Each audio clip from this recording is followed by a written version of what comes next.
বেশ কিছুদিন থেকে সোর্সের মাধ্যমে সংবাদ পাচ্ছিলাম যে আপনার টুইন ব্রাদার্স এবং আমির গেস্ট হাউস এই দুটো রেস্টুরেন্টে অসামাজিক কার্যক্রম চলছে। উক্ত তথ্যের ভিত্তিতে আজকে সেখানে অভিযান চালানো হয়।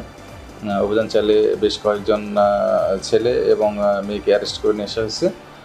এদের যাচাই বাছাই করা হচ্ছে যে এদের মধ্যে কারা অসামাজিক কাজের জন্য সেখানে গিয়েছে বা দেহ ব্যবসার সঙ্গে কারা জড়িত এবং কারা তাদের খদ্দের ছিল, এটা যাচাই বাছাই করে আমরা পরবর্তী আইনগত ব্যবস্থা নিই।